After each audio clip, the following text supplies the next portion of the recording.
Hello again, gents. Welcome to Squad. Today, we'll be taking a look into yet another one of this game's many unique features.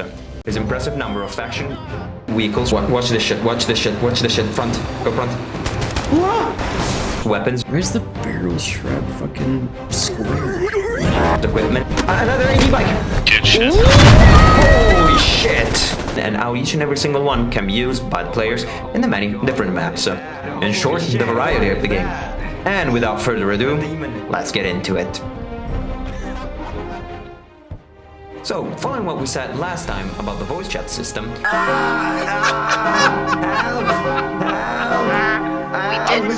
here we tackle the game's interesting sandbox, starting with the factions, of which, while it may seem there to be only a small number, each one is divided in a large quantity of subdivisions, all special thanks to different weapons, vehicles at your disposal, or game mechanics, thereby making every single round feel totally unique and fresh, in spite of the limited choice in maps, since every single fucking homunculus appears to be sexually attracted to play either goddamn Fallujah, Eureka, or Narva.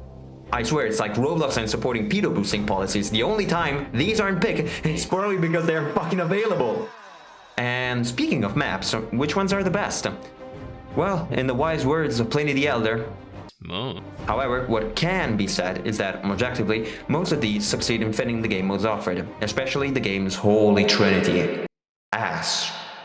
Invasion of your ass. Not rated ass. Of which both Invasion and manage to keep the game always fresh for the players, thanks to their incredible number of POI combinations, as well as both the team faction and subdivision of choice, which results in the player's ability to master an enormous map after playing it many times over without any real feeling of repetitiveness.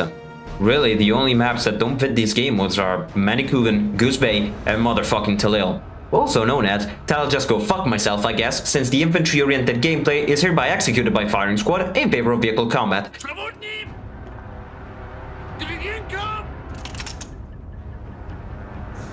Which basically looks like two old geezers taking turns slapping each other in the face until one either goes away, get us out of here, get us out of here, get us out of here, get us out of here, or turns into combat. Squad 7 feet short, directly in front of squad 4. Stand by, we're chasing.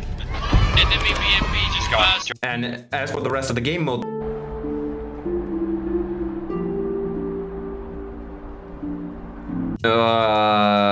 well, I guess there's Seed?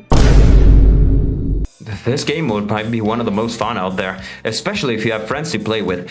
It's set in a small portion of one of the maps, usually Somarivala, and it's basically a staging phase before an actual match can begin. The gimmick is that both factions have infinite tickets up to the end of the staging phase, so the entire thing just turns into a classic deathmatch game in which you can go up against your buddies and enjoy some thrilling close quarters combat without the fear of getting lobotomized by a 10-year-old. Like you would in COD nowadays. Yeah. How? How the fuck? Hey, don't worry about it, bro. How? Okay, What the fuck? Rambo here. What the fuck? Oh.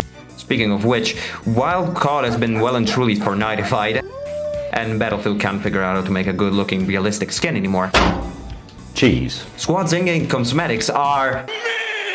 Yep, that's right, the meat riding stops here, ladies and gentlemen, since the customization in this game is basically non-existent, because apart from weapon skins and fucking emotes, this game doesn't let you customize anything else, which I guess could be both a good thing and a bad thing, since one step in the wrong direction could derail the game into whatever the fuck this is. However, still, Squad has immense potential in terms of customization, with some of its factions being prime examples for it, the Canadian Resistance Forces as well as the Western and Eastern PMCs. And even in the center faction, you could have customizable patches or emblems for each role. So in the end, Squad is an incredibly diverse game, which manages to capture its player base thanks to an extensive variety in faction, map and game mode choice, which keeps it forever fresh. And even in its shortcomings in terms of customization, it manages to avoid doing something that many other live service games rely on to keep a constant number of players.